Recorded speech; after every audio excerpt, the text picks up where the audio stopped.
बेफिक्र रहो, मैं तुम्हें मारने नहीं आया। तुम मुझे मार भी नहीं सकते, इसलिए कि नहीं कि तुम एक रहमदिल इंसान हो, तुम एक कावड़ हो, तुम एक बुज़दिल हो, इसलिए तुम मुझे हाथ नहीं लगा सकते। बहुत ज्यादा बातें बनाने लगी हो तुम।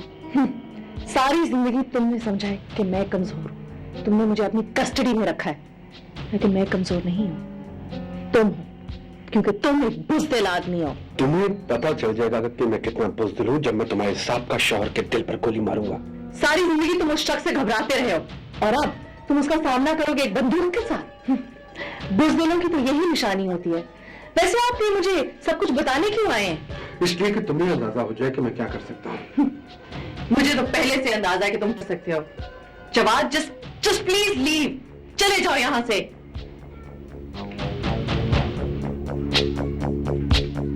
ये क्या कर रहे हो तुम?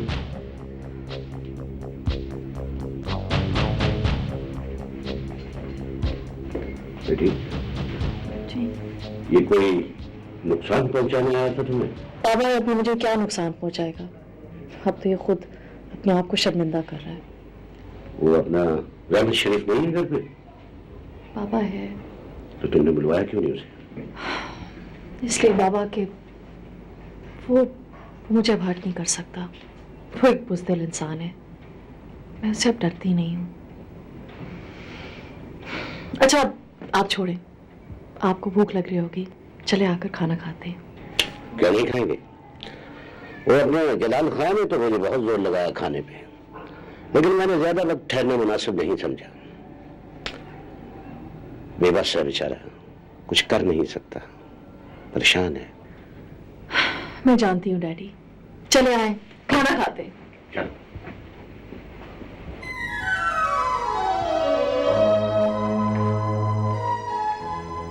अरे तुम अभी तैयार नहीं हुई हो? Actually I am not feeling well, आप लोग चले जाए। बेगम राशिद ने इतनी मोहब्बत से डिनर पर बुलाया है, और तुम्हारी भी तो खास ताकीद की थी। अभी प्लीज। बाजी क्यों इसरार करती हैं? जब उसका दिल नहीं है तो रहने दीजिए। घर में अकेली बोर होगी, वहाँ बहुत से लोग होंगे, इसका जी लहर जाएगा। आप ही, मैं तो वैसे भी गैदरिंग से फेड अप हो जाती हूँ। और हाँ, बाज़ औक़ात तन्हाई में भी ख्यालों का मेला सा लग जाता है। ओके दानियाल, इसे समझाओ। बाजी क्या समझाएं, जब उसका दिल नहीं है तो क्यों आप इतना इसरार कर रही हैं? रहने दीजिए। Let's go and you must take care of yourself Ashi. आइए बाजी। ओके आशी।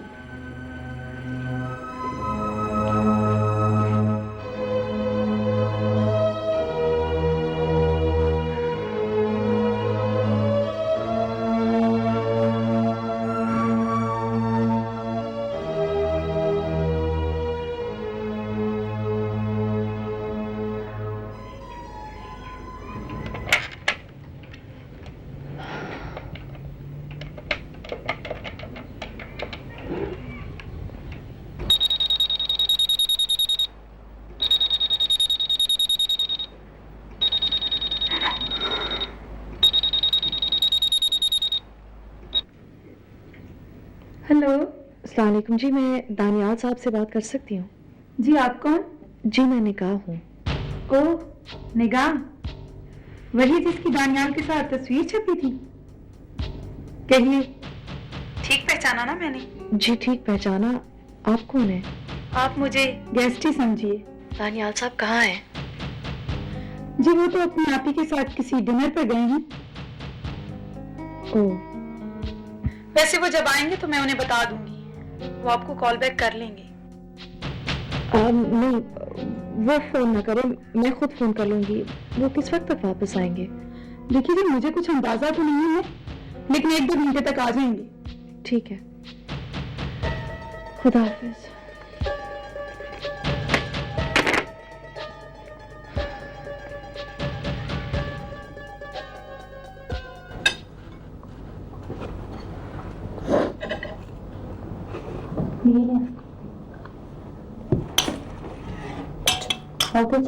हाँ टिश्यू ले आना, टिश्यू नहीं है ऊपर।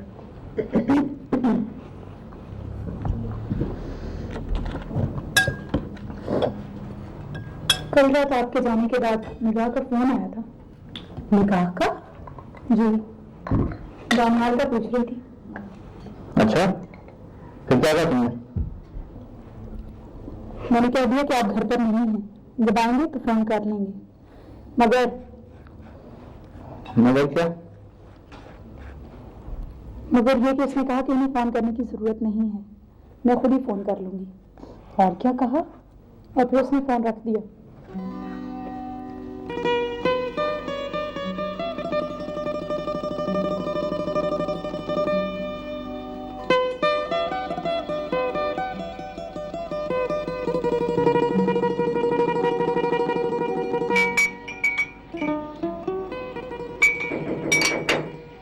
डैडी मैं देखती हूँ कौन है। आप बैठे।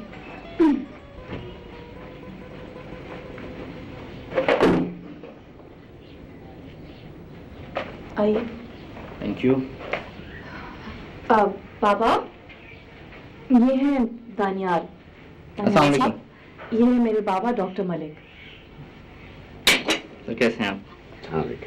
बाबा ये दरअसल वो शख्स हैं जिनके साथ मेरी तस्वीर बनाई गई थी। सर मैं बहुत शर्मिंदा हूँ कि मेरी वजह से आपकी बेटी को हजीमत उठाना पड़ी, लेकिन आप यकीन कीजिए इसमें मेरा कोई कसूर नहीं है। मैं खुद इस तस्वीर की वजह से बेहद परेशान हूँ। अगर अब तुम ये बताओ कि इस परेशानी से निकलने का हल क्या है? हल तो तलाश कर रहा हूँ सर, लेकिन अभी तक इस अनजान दुश्मन के बारे में कुछ इल्म नहीं हो सका। मैं अपनी बेटी को अच्छी तरह जानता हूँ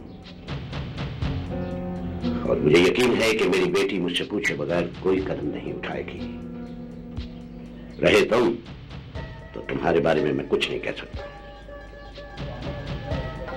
बाबा दरअसल इनको इस तस्वीर के बारे में कुछ नहीं मालूम। आप यकीन मानिए मलिक साहब, मैं बिल्कुल बेखबर हूँ। तो लगाओ ना इसकी खबर। तुम्हें पता होना चाहिए कि इस तस्वीर की वजह से मेरी बेटी की जिंदगी बर्बाद हो गई है। मुझे बेहद अफसोस है इस बात का। खाली लफ्जों से कुछ नहीं होता, कुछ करे। ढूंढो उस नाहमजार को जिसने मेरी बेटी की तस्वीर बनाई है। मेरा तो ऐसा कोई दुश्मन नहीं है, मगर तुम्हारी किसी से रकाबत और दुश्मनी है तो बताओ मुझे। मैं मानता हूँ मेरी कुछ कारोबारी रकाबतें तो हैं, मगर मैं नहीं समझता कि। नहीं समझते तो समझो। मेरी बेटी की पोजीशन क्लियर होनी चाहिए। और ये बताओ कि इस वक्त यहाँ क्या लेने आए हो? दरअसल इनकी एक कॉल आई थी और अनफॉर्चुनेटली मैं घर पर मौजूद नहीं था। वो बाबा आप बोलो बोलो। वो जवाब कल रात मैंने आपको बताया था, जवाब फिर आपने भी उसे खुद देखा था। अब मैं तो इनको बस इत्तला देना चाह रही थी कि ये मोहतात रहें।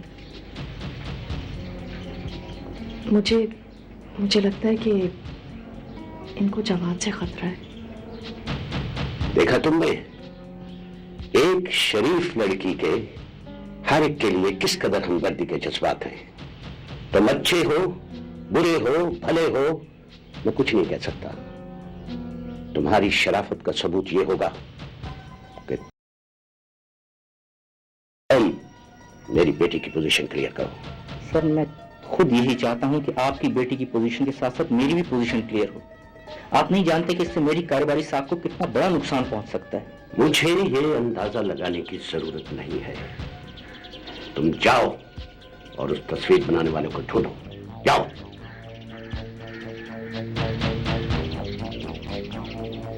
खतरे की इत्तला का शुक्रिया। अल्लाह हाफिज। डोंट वरी बेटी।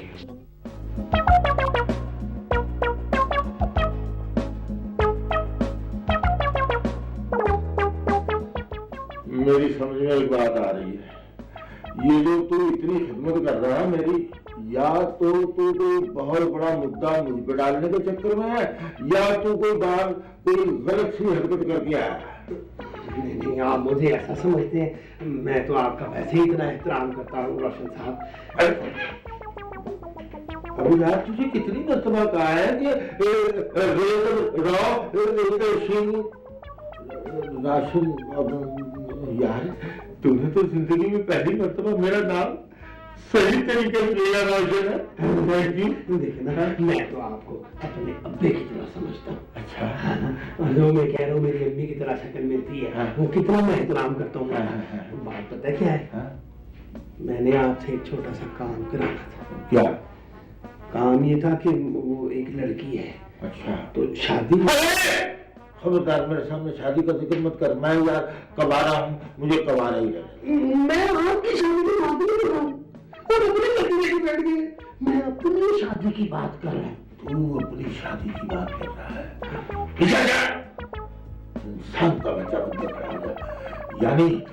यानी जो मैं सोच रहा था कई दिनों से वही बात हो गई ना। वो उसे तो यहाँ पे बैठ के बर्गर खिलाता है, उसके साथ बैठ के दोनों तुम चाय पीते हो, जेबा को तू लेके जाता है मोटरसाइकिल पे और उसको लेकर आता है, और अब उसके साथ शादी करने के चक्कर में, और मेरा तूने सोचा ही नहीं, मुझे तू अब्बा अब्बा अब्बा कहता है और अब्बे के माल पे हाथ साफ करने के चक्कर में तू। ओहो अब्बा ये बात नहीं है। वो तो मैंने आपको पहले कहा कि उसकी शक्ल मेरी माँ से मिलती है। अच्छा माँ से मिलती है। अच्छा मैं उसकी बात नहीं कर रहा हूँ। वो कौन लड़की है? शम्मा। हाँ शम्मा, मैं उससे शादी की बात कर रहा हूँ। आपने पता है मेरा क्या काम करना है? क्या करना? आपने ये करना है कि आपने मेरे साथ ना उनके घर जाना। अच्छा। उनके घर जाके ना उसकी अम्मी से ना रिश्ते की बात करनी है। उसकी अम्मी से रिश्ते की बात करनी है। शम्मा बेटी मेरी का नाम है। ठीक है तो अभी चलते हैं। नहीं इतनी जल्दी क्या है? इतनी जल्दी हमने जाके कुछ हैकल वापस करना है? इतनी खाली से उठ रहे वो कल का मैंने मेरे को टाइम दिया। जिसे मैंने जाना था जिंदगी किसी और से उसे प्यार था, जो करार था मेरी जान का किसी और दिल का करार था।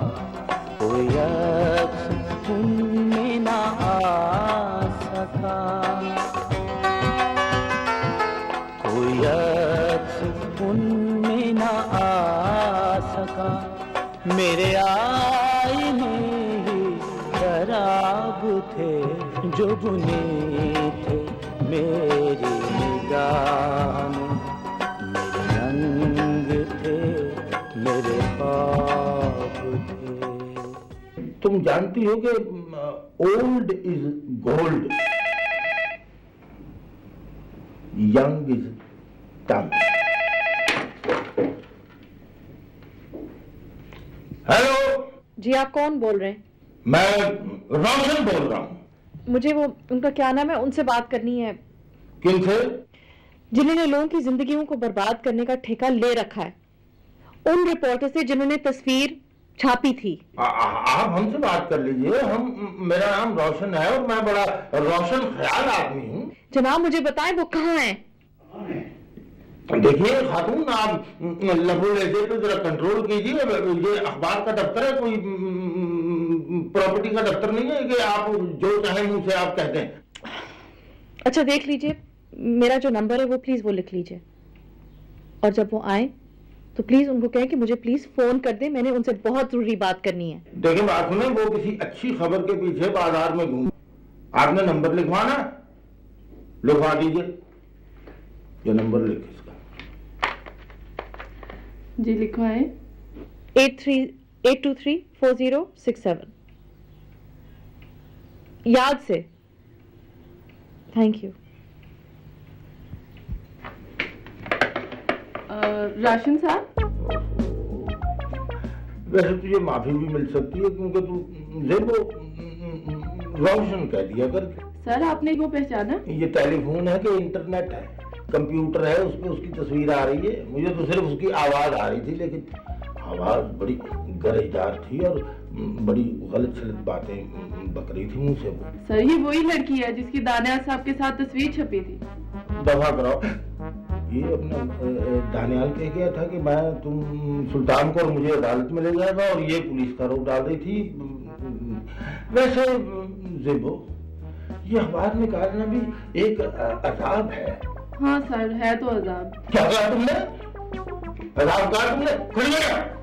खैर, मैं बहस करना नहीं चाहती। मैं वैसे भी पापा के बगैर बहुत उदास हो गई हूँ। जल्द से जल्द जाना चाहती हूँ उनके पास।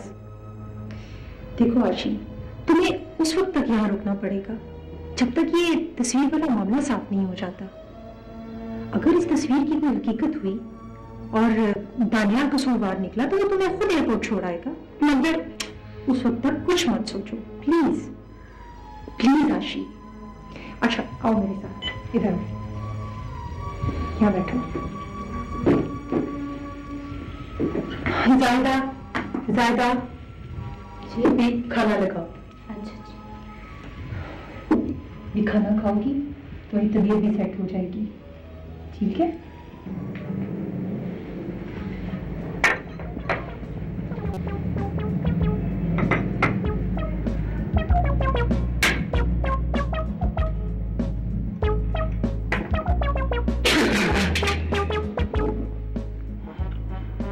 सुल्तान, अभी भी होश कर ले, लड़की महंगी है।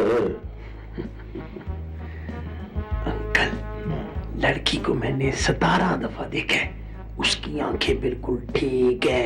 आंखें खोल कर देखा था? अल्लाह की रहमत से आंखें बेशक चुच्ची सी हैं, मगर मुझे नजर पूरा आता है। शुक्र है। हाँ, उसकी आंखें ठीक है। आप अपनी ऐनक का नंबर बदलवाएं।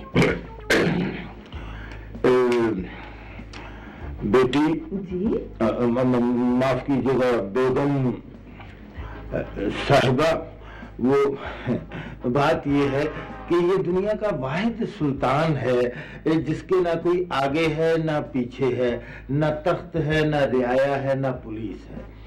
ये मेरा बहुत ही सादतमंद किस्म का बेटा है और ये जो कर्ज है, माफ कीजिएगा, ये जो फर्ज है, ये मैंने ही अदा करना है। आपका नाम सिद्दीक? जी हाँ, जब मैं छिले में था तो मेरे दादा जान ने मेरा नाम सिद्दीक रखा था। फिर जब मैं बड़ा हो गया तो फिर मैंने अपना तखल्लुस परदेसी रख लिया, क्योंकि मुझे शौक था शायरी करने का। मैं नील करूं नील कहूं मेरे पर मन नीलो नीलो, मैं शब्द कीर्त में धरती कली खरा दे, मैं नचा सारी रात। ये मैंने ही लिखा है, धुन मेरी नहीं थी। अल्लाह का बड़ा शुक्र था कि मैं सिद्दीक परदेसी ही रहता, लेकिन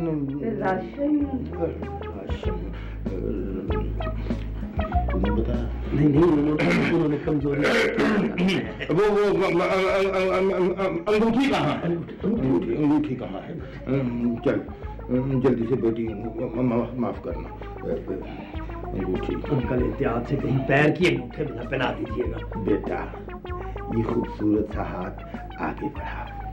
ये दाया है कि बाया है? बाया। दाया दाया दाया दाया।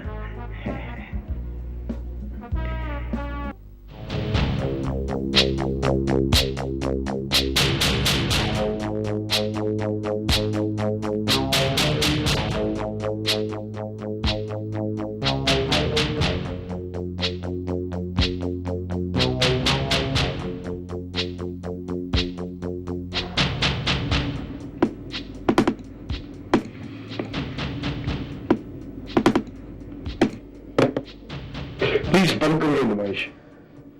मैं जानता हूं तुम्हारी मंगनी हो चुकी है। तो फिर मुबारकबाद दो ना मुझे। किस बात की मुबारक? क्या ताल्लुक है तुम्हारा मेरा? ऐसा तो ना कहें जवाब साहब, अभी कुछ दिन पहले तो आप मुझसे शादी के ख्वाहिशमंद थे। प्लीज शमा, प्लीज यहां से चली जाओ, वरना मैं तुम्हें। चिल्लाने की जरूरत नहीं है, चली जाती हूँ मैं, लेकिन याद रखना आइंदा किसी की मोहब्बत का मजाक उड़ाने की कोशिश मत करना। तुमने मेरी मोहब्बत को कबूल ना करके जिसकी मोहब्बत को कबूल किया, उसने भी दिया, लेकिन शायद इसमें उस बेचारी का भी कोई कसूर नहीं था। तुम्हारी अना, तुम्हारी शकी तबीयत हमेशा तुम्हें खाली रखेगी, याद रखना। Shut up. अपनी बकवास बंद करो और यहां से फौरन से पहले चल जाओ, वरना मैं जा रही हूं मैं, लेकिन तुम्हारा चैन भी साथ लेकर जा रही हूं। कुटते रहना जिंदगी भर।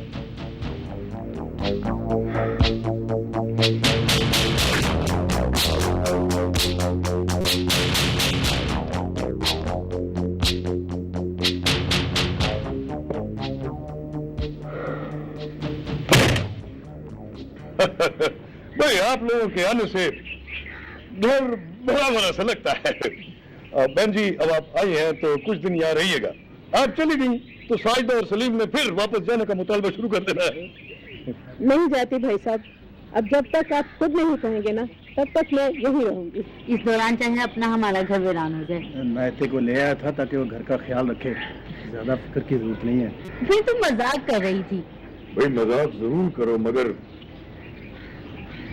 कोई ऐसी बात न करो जिससे मुझ पर इस घर में तन्हा रहने का खौफ तारी हो जाए। पहले कौन सी कोई इस घर में 50 अफराद थे, एक मैं था और एक वो। बाज़ औक़ात एक शख्स भी रौनक का बाइस बन जाता है। अपना दुख भूलकर चेहरे पर मुस्कुराहट के फूल सजाने वाले कम ही होते हैं। तुम्हारी तरह हर वक्त मुंह फुलाए रहने वाले जब आते हैं तो सारी फजा पर धुआं सा फैल जाता है। जिस जहन्नुम में मुझे फेंका था वहां से धुएं के बादल तो बरामद होने ही थे। अपनी खुशियों के बारे में सब सोचते हैं, लेकिन कभी मुझसे किसी ने पूछा भाई तुम्हारा मुंह क्यों फूला हुआ है? कभी किसी ने मेरे अंदर के दुख तक पहुंचने की कोशिश की? किसी ने नहीं। और डैडी बाय द वे, इस घर की खुशियों के लिए मैंने अपने मुंह पर ताला लगा रखा है। जब सांस बंद होती है तो मुंह खुद ब खुद फूल जाता है। भाई क्या कह रहे हो? बिल्कुल ठीक कह रहा हूं मैं। आज तक मुझसे किसी ने पूछा कि तुम्हारा दुख क्या है? पूछा किसी ने? किसी ने नहीं पूछा। अपनी खुशियों के लिए सब तड़पते रहते हैं। मैं भी तन्हा था, उस औरत के साथ रहते हुए भी अकेला था मैं। दिमाग खराब हो चुका है इसका। इसे इसके तकब्बुर में मारा है। आज तक कोई चीज इसके मैार पर पूरी नहीं उतरी। रेडियो फिक्र मत करें। अंकल आप प्लीज ज्यादा टेंशन ना लिया करें, प्लीज रिलैक्स। मेरा ख्याल है भाई साहब आप थोड़ी देर आराम कर लीजिए। आइए अंकल, मैं आपको अपने कमरे में छोड़ा। No no it's all right, come on sit down.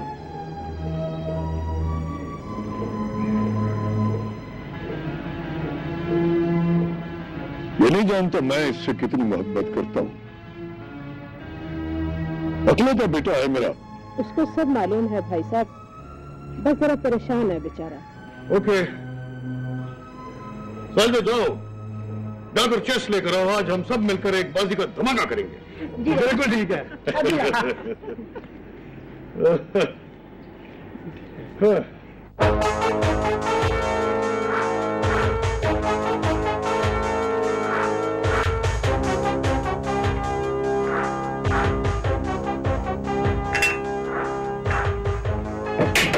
Sir अच्छा किया आपने मुझे सारा समझा दिया।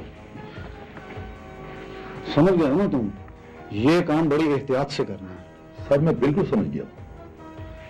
जितना बड़ा काम है उसी हिसाब से पैसे भी मिलेंगे, लेकिन फिलहाल ये 5000 रख लो। बहुत बहुत शुक्रिया। सर आपको हामिद साहब नहीं मिले थे? यार छोड़ो तुम हामिद को, वो तो आता रहता है, मगर तुम अच्छा खैर बाद में करेंगे ये बात। तुम ऐसा करो तो जाओ और अपना काम करो, और हाँ बड़ी एहतियात से करना। सारा फिक्र न करें, मतलूब की बात का मतलब समझना इतना आसान काम नहीं। अब मैंने आपको सारी कहानी सुना दी है। अब आप मुझे बताएं, क्या आप मेरी मदद कर सकते हैं? जी हाँ, मैं आपकी जरूर मदद करूंगा, क्योंकि एक वक्त था कि मैं डिस्टर्ब किया करता था, अब नहीं। आपकी जो कहानी है ना, इसका थोड़ा बहुत मुझे पहले से भी इल्म था। वो कैसे? शमा ने बताया था मुझे। हो सकता है कि उन्होंने बताया हो, क्योंकि वो हमारे घर एक दो दफा आ चुकी हैं। जी, आपकी शादी से पहले तो वो मेरा ख्याल है काफी दफा जा चुकी हैं उधर। उस जमाने में उनकी ख्वाहिश होती थी ना कि मैं जवाद से शादी कर लूं। अगली बात भी बताओ। वो क्या? वो ये है कि अभी चंद दिन पहले भी जवाद ने उससे शादी की ऑफर की है। फिर? ये दिन शमा की जिंदगी के लिए बहुत ही अहम दिन था, क्योंकि उसे एक लंबे अरसे से इस दिन का इंतजार था। मगर शमा तो आपसे शादी कर रही हैं, तो फिर इंतजार क्यों? इसलिए कि जिस तरह जवाद ने उससे एक दिन ठुकराया था, वो भी उसे ऐसे ही ठुकराना चाहती थी, और फिर शमा ने उसे ठुकरा दिया। जब से मैंने उस घर में कदम रखा है, मुझे दुख के अलावा और कुछ नहीं मिला। एनीवे, सुल्तान भाई, मैं आपसे बस यही गुजारिश करती हूँ कि आप प्लीज मेरी मदद करें। मैं अपनी इनोसेंस प्रूव करना चाहती हूँ अपने फादर इन लॉ और हस्बैंड के सामने। मैं बस मेरी इज्जत रख लें। नहीं, आप फिक्र नहीं करें। मैंने तकरीबन उस आर्टिस्ट का पता चला लिया है जिसने वो तस्वीर का ये रोल डाला था। मैं इंशाल्लाह बहुत जल्द उसे सबके सामने लेकर आऊंगा और वो खुद ये बताएगा कि उसकी वजह तस्मिया क्या थी वो तस्वीर की। मुझे बताइए उसका पता, मैं सिर्फ एक दफा उसकी शक्ल देखना चाहती हूँ। ना, अभी नहीं। एक दफा जब मैं उसे लेकर आऊंगा तो उस वक्त सारे मुतल्लिका फरीक जो है ना वो वहां पर होने चाहिए, और वो होंगे, तभी तो मजा आएगा। सलाम सरकार। और क्या बात है? सर, मुझे शेख अलाउद्दीन ने बुलाया था और उसने ये मुझे रकम दी थी कि आपकी फैक्ट्री के स्टोर को आग लगा दूं।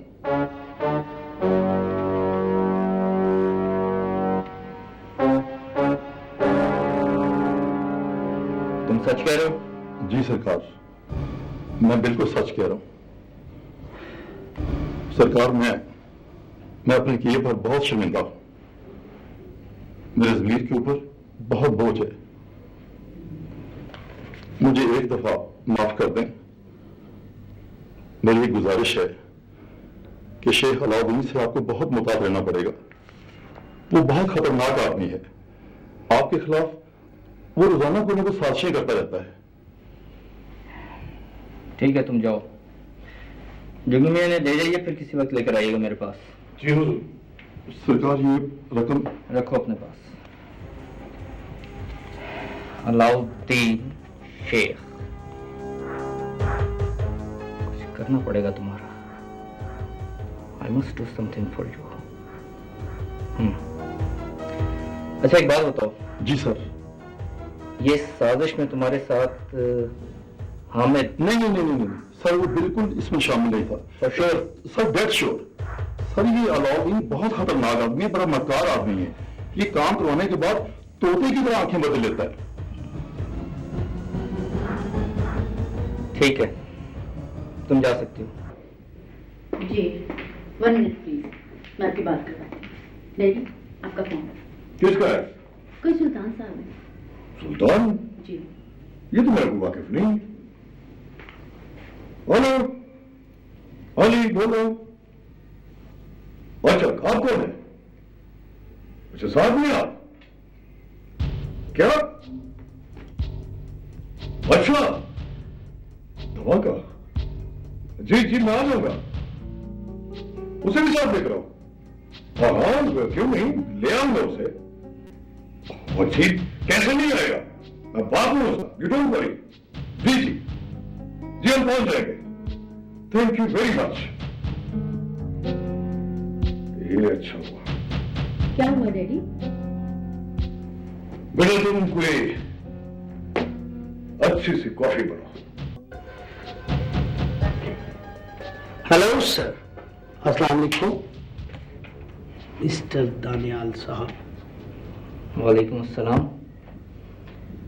फिर कोई नया प्रोग्राम लेकर आए हैं? इजाजत हो तो बैठ जाओ। बैठिए। Thank you sir. जी सर, नया प्रोग्राम कोई नहीं, लेकिन एक लिहाज से नया प्रोग्राम भी है, क्योंकि अक्सर मैं सिर्फ परेशान कर देने वाली बातें करता हूँ ना, लेकिन आज जो मैं आया हूँ वो परेशानी वाली कोई बात नहीं है, बल्कि यूं समझ लीजिए कि परेशानी दूर हो जाएगी। अच्छा, अब कितने पैसे चाहिए आपको बताएं। ये ठीक है, मैं मेरी आपसे पहचान ही आई मीन कि first impression is the last impression, लेकिन हर दफा नहीं। मैं सर, मैं एक सहाफी हूं। कभी कभी कहीं ऐसा हो जाता है कि हो सकता है कि कभी कोई सहाफी ऐसा उसने किया हो या करता रहा हो, लेकिन सर, सहाफी होने के साथ साथ मैं एक इंसान भी तो होना, और इंसान होना ही तो सबसे बड़ी बात है सर। अब चाहे यकीन न करें, लेकिन मैं सच कह रहा हूं सर, आप यकीन कीजिए, मैंने जो कहा है बिल्कुल सच है।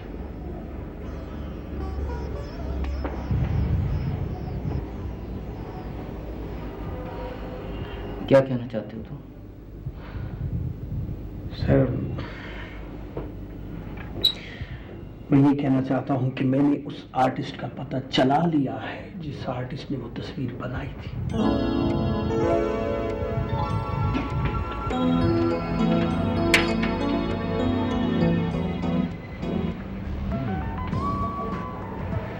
तुम सच कह रहे हो?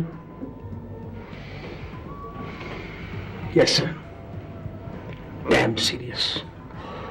आप बल्कि काम कीजिए ना, ये कार्ड रखिए। आपने इस एड्रेस पर कल आना है और साथ में उन लोगों को भी लेकर आना है जो इस वाक्य की वजह तस्मिया जानना चाहते हैं।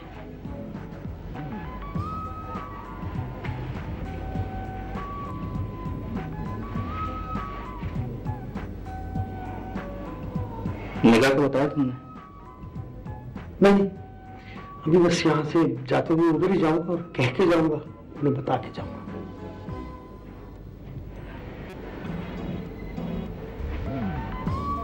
तुमने कमाल कर दिया Sultan, really. I will compensate you, be sure. नहीं सर, कोई कंपनसेशन नहीं।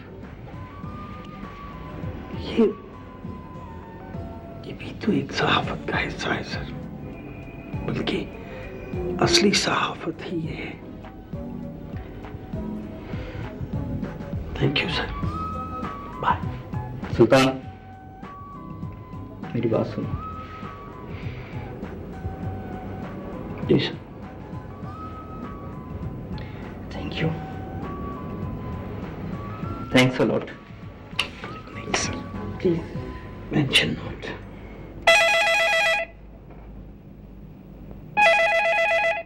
हेलो जी बोल रही हूँ।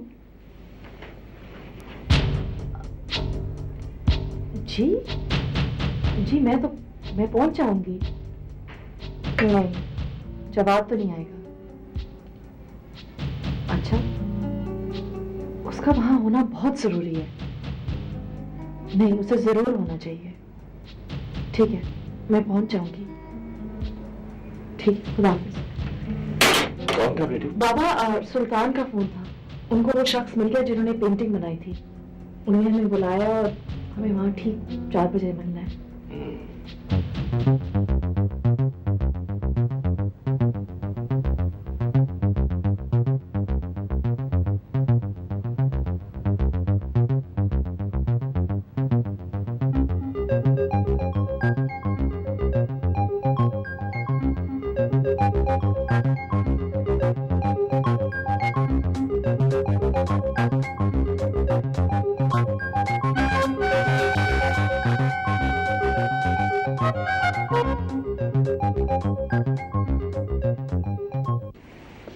चलो शुक्र है इस घर की नजर तो उतरी। हाँ, अगर नजर ना उतरती तो मैंने तुझे सदके में दे देना था। शुक्र कर तू बच गया। इस घर का नमक खाया जान भी नहीं देता मैं। बात सुन, निगाह बीबी वापस लौट आई। जितना लोगों ने तंग किया ना निगाह बीबी को, रुलाया जितना, मुझे तो मुश्किल लगता है। अरे तू भोला बादशाह है, तुझे नहीं पता औरत आखिर औरत है, माफ कर देती है। तूने तो कभी मुझे माफ नहीं किया, हर वक्त पंजे उठाए कैंची की तरह जुबान चलाती रहती हो। बकवास करता है, तू है ही नहीं काबिले माफी। कहाँ जवाद बाऊ, कहाँ तू, तुझे मैंने बिल्कुल माफ नहीं करना। चलो देख लेते हैं उसको भी माफी मिलती है कि नहीं। तो बासन, अगर नकाब बीवी ना आई तो हम जाएंगे उनके घर। पाँव पकड़ लेंगे, छोड़ेंगे नहीं जब तक वो मान ना जाए। तू यकीनन उनके पाँव पे कोट चलाएगा, मैं पाँव पकड़ूंगी इस घर की खुशी लाने को। मेरी खुशी कब लाओगी? काला इंजन।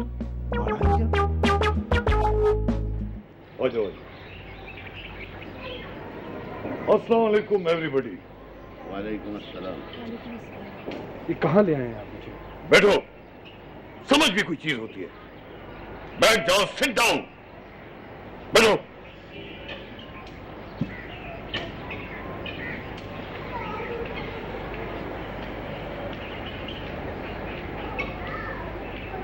कैसी हो तुम? ठीक ये जी क्या होता है? डैडी नहीं कहोगी?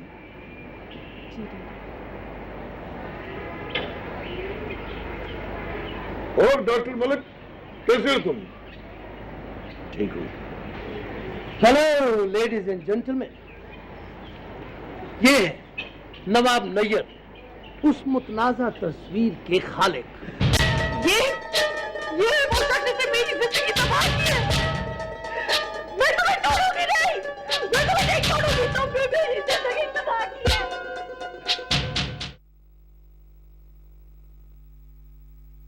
बाबा मैं